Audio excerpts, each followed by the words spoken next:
যারা অবিবাহিত যুবক যুবতী আছো, এই লেকচার তোমরা যারা শুনছো, তোমাদের মধ্যে কেউ যদি জেনা করে থাকো, অবিবাহিতর কথা বলছি, তোমাদের কাদের মধ্যে এখন 100 বেত্রাঘাতের শাস্তি ঝুলে আছে।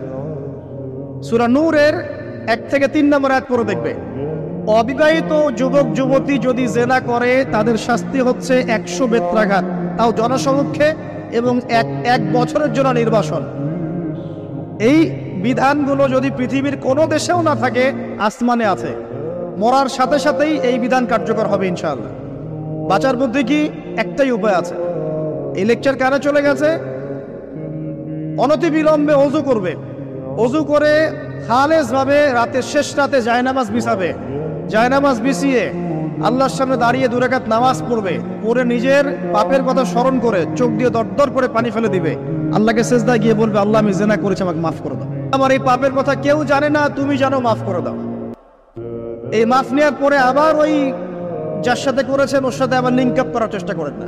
আসো আমরা জেনা করেছিলাম, আসো বিয়ে করে নেই, এটা সলিউশন না। জেনা করেছেন, আগে তওবা করে ফিরে আসতে হবে, তারপরে পুরো জীবন ইসলামিক লাইফ লিড করতে হবে। আল্লাহ যদি দেখেন যে হ্যাঁ আপনি ঠিকঠাক তওবা করে আল্লাহর কথা চলছেন, আল্লাহ তখন আপনাকে নেককার স্ত্রী দিবে ইনশাআল্লাহ।